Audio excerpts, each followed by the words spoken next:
Budget দিয়েছেন। এই budget এদেশের মানুষের হতাশা ক্ষুব্ধ হৃদয়ে বেদনার দীর্ঘশ্বাস। মাননীয় স্পিকার, বাজেটের প্রথম পাতায় বলা হয়েছে স্বপ্ন পূরণের পথে বাংলাদেশ। আমি যদি বলি স্বপ্ন ভঙ্গের পথে বাংলাদেশ, সেটি কি ভুল হবে মাননীয় স্পিকার? 10 টাকায় চাল খাওয়ানোর স্বপ্ন দেখিয়ে যে ভোটারের ভোট নেওয়া হয়েছিল তার কি স্বপ্ন পূরণ হয়েছে মাননীয় স্পিকার? বিশ্ববিদ্যালয়ের ছেলেকে ভর্তি করিয়ে মা স্বপ্ন দেখেছিল ছেলে জজ ব্যারিস্টার হবে, সেই ছেলে ছাত্রলীগে যোগ দিয়ে বই খাতা কলম ছুঁড়ে ফেলে দিয়ে কেন্দ্রের বাক্স দখল করতে গিয়ে মায়ের কোলে লাশ হয়ে ফিরে গেছে মাননীয় স্পিকার। মাননীয় স্পিকার, বেশি দূরে যাব না, আমাদের ডেপুটি স্পিকারের স্বপ্ন ছিল উনি স্পিকার হবেন, উনার স্বপ্ন ভঙ্গ হয়েছে, উনার হৃদয়ে রক্তক্ষরণ চলছে মাননীয় স্পিকার। মাননীয় স্পিকার, স্বপ্ন পূরণ হয়েছে। বাজেটের উপর বলুন মাননীয় সদস্য, বাজেটের উপর বলুন। মাননীয় স্পিকার, সংসদ নেত্রী বলেছেন তিনি ফজরের নামাজ পড়েন, কোরআন তেলাওয়াত করেন। সেটি যদি সত্যি হয়, রোজার আগে ইসলামিক টিভি দিগন্ত টিভি চালু করে আপনি প্রমাণ করুন আপনি খাঁটি মুসলমান। মাননীয় স্পিকার, ঢাকেশ্বরী মন্দিরের প্রতিমা কাঁপছে, তার শরীরের 400 ভরি স্বর্ণ লুট করে নিয়ে গেছে খাই খাই লীগের নেতারা। মাননীয় স্পিকার, শহীদ জিয়াউর রহমান এমন একটি মহিমাময় নাম, অজস্র বিশেষণ যোগ করেও যে নামের উপমা খুঁজে পাওয়া যাবে না। শহীদ জিয়াকে তাদের কেন ভয়? কারণ শেখ মুজিব যেখানে ব্যর্থ হয়েছিলেন, জিয়া সেখানে। মাননীয় সদস্য, আপনি বাজেটের উপর বক্তব্য দিন। আপনাকে আমার বিনীত অনুরোধ, ওনাকে মাইক দিন। বক্তব্য দিতে হয়। স্পিকার, আপনি তাদের কথা বলার সুযোগ দিয়েছেন, আমাকে যদি কথা বলার সুযোগ না দেন তাহলে দেশের মানুষ মনে করবে আপনি মতবাদের স্পিকার।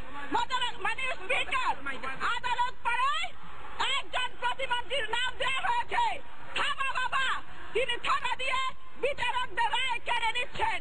থাবা বাবা যে রায় দিচ্ছেন, বিচারকরা কালো চশমা পরে সে রায় পাঠ করছেন। ইদানিং তারা কর্নেল তাহির হত্যার আদালতের রায়ের কথা বলেন।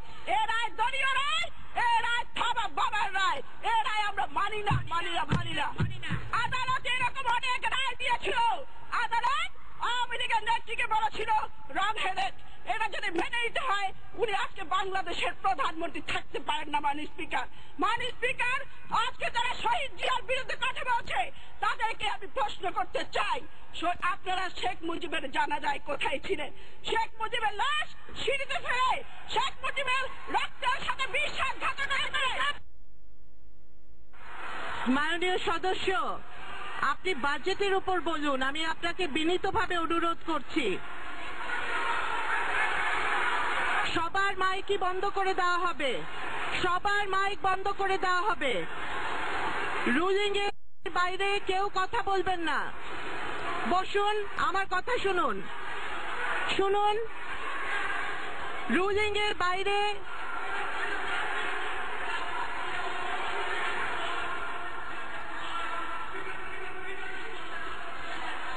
বসুন, মাননীয় সদস্য বসুন, বসুন, বসুন।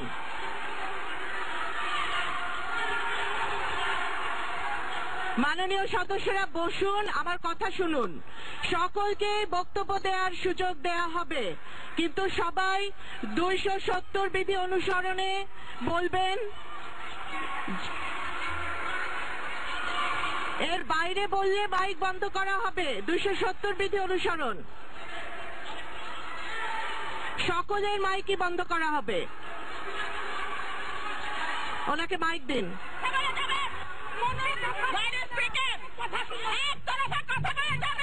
সেটি হবে না, শুধু বলে যাবেন, শুনবেন না, সেটি আর হবে না। মাননীয় স্পিকার, মাননীয় স্পিকার, অনেকেই বলেন খুনি বাবার খুনি কন্যা, নাম তার ভালোবাসি না। শহীদ জিয়া শাহাদাতের 17 দিনের আগে তিনি বাংলাদেশে আসেন। উনি যদি খুনি না হবেন তাহলে শহীদ জিয়ার শাহাদাতের পর কালো বোরকা পরে ভারতে পালানোর সময় আখাউড়া কসবা সীমান্তে তিনি কেন বিডিআর হাতে ধরা পড়েছিলেন বাংলাদেশের মানুষ জানতে চায়। মাননীয় স্পিকার, আমরা এত সুন্দর ভাষায় কথা বলি, উনারা বলেন আমরা নিষিদ্ধ পল্লীর ভাষায় কথা বলি। আমরা যদি নিষিদ্ধ পল্লীর ভাষায় কথা বলি, উনারা যে ভাষায় কথা বলেন সেটি নিষিদ্ধ পল্লী সর্দানির ভাষা। মাননীয় স্পিকার, মাননীয় স্পিকার, বিশ্ব সুন্দরী প্রতিযোগিতায় প্রত্যাখ্যাত প্রিন্সেস টিনা খান, প্রিন্সেস জলিনা সুন্দর ছাত্রলীগ আজকে এই সংসদে তারা বলেছে আমরা জঙ্গির হোতা, জঙ্গি নেতা আব্দুর রহমান বাংলা ভাই আওয়ামী লীগের এক এমপির দুলা ভাই, যে জন্য আওয়ামী লীগের সাবেক এমপি আব্দুর রহমানের শালা এবং শালী মাননীয় স্পিকার একজন বলেছেন আমাদের ভারপ্রাপ্ত চিফ হুইপ এডি চৌধুরী ভাই ছাত্রলীগ করতেন। হ্যাঁ, একসময় করতেন, এখন করেন না। মন্ত্রী সোহেল তাজ যেভাবে আওয়ামী লীগকে তালাক দিয়ে চলে গেছে, অনেকে আওয়ামী লীগকে এভাবে তালাক দিয়ে চলে গেছে। মাননীয় স্পিকার, পুরুষ নির্যাতনের শিকার ডক্টর ওয়াজেদ মিয়া একবার আমাদের নেত্রীর কাছে গিয়ে বলেছিলেন আমি আপনার মাননীয় সদস্য, আপনি বারবার 270 বিধি লঙ্ঘন করছেন। ঘরের স্বামীকে শান্তি দিতে পারে না, তিনি কি করে বাংলাদেশের 16 কোটি মানুষকে শান্তিতে রাখবেন? মাননীয় স্পিকার, তারেক রহমানের জনপ্রিয়তায় তারা আজকে নার্ভাসনেস কাটানোর জন্য তারেক রহমানের চাঁদাবাজির মামলা হয়েছে 1 কোটি টাকা, আর আওয়ামী লীগের নেত্রী নামে হয়েছে 3 কোটি টাকার। কে বড় চাঁদাবাজ? মাননীয় স্পিকার, সামনের সারিতে বসা একজন সংসদ সদস্য এটি ভালো বলতে পারবে। মাননীয় স্পিকার, তারেক রহমানের বিরুদ্ধে যারা কথা বলছেন তারা ব্লগার রাজীবের প্রেতাত্মা। তারেক রহমান যেদিন ফিরবেন জনতার ঢল দেখে উনাদের তোতা মুখ ভোতা হয়ে যাবে। মাননীয় স্পিকার, গলার মধ্যে ব্যান্ড উঠবে, কথা বের হবে না। যারা বলেছেন প্রতিবাদ করতে এয়ারপোর্টে যাবেন তাদের বলতে চাই ওই জাহাঙ্গীরনগর বিশ্ববিদ্যালয়ে ছাত্রলীগের হাতে যে সমস্ত বোন ধর্ষিত হয়েছে, ওই ধর্ষিত বোনেরা আপনাদের পথ আটকে দিবে।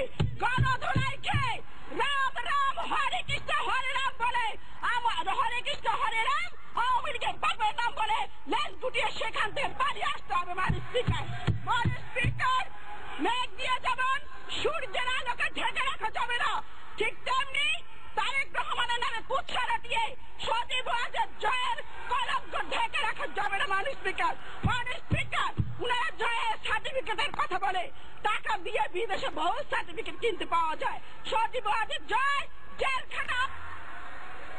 মাননীয় সদস্য, আমি আপনাকে বারবার অনুরোধ করছি আপনি বাজেটের উপর বলুন। সকলকে বাজেটের উপরই বলতে হবে। মাইক দিন। বিচার চাই, তারপরে মাইক বন্ধ হবে, এর আগে না। মাইক দিতে মাতাল অবস্থায় গুলশান এবং ধানমন্ডি থানা তাকে গ্রেপ্তার করেছে। আমেরিকাতে মাতাল অবস্থায় কয়েকবার পুলিশের হাতে ধরা পড়েছে। মাতালের মায়ের বড় গলা, তিনি বলেছেন আমাদের নেত্রীর বাড়ি থেকে নাকি মদের বোতল পাওয়া গেছে। নেত্রীকে জোর করে বাড়ি থেকে বের করে মনের সুখে 10 বোতল ফেলসিডিল খেয়ে বোতলের অর্ধেক মদ নিজে খেয়ে বাকি অর্ধেক নেত্রীর খালি বাসার ফ্রিজে রেখে এসেছেন। এই ধরনের বিকৃত মানসিকতাকে আমি ধিক্কার জানাই। মাননীয় স্পিকার, বাংলাদেশের মানুষ এই সমস্ত খলনায়িকাদের চিনে এবং জানে। মাননীয় স্পিকার, এই সংসদের সামনে আমাদের চিফ হুইপকে লাঞ্ছিত করেছে পুলিশ অফিসার হারুন ও বিপ্লব। সেদিন আমরাও মিছিলে ছিলাম। হারুন ও বিপ্লব ঢাকা বিশ্ববিদ্যালয়ে পড়তো, ছাত্রলীগ করতো, আমাদের জুনিয়র ছিল। বিপ্লব সরকার বলে বিএনপিরা তোরা সব শুয়োরের বাচ্চা।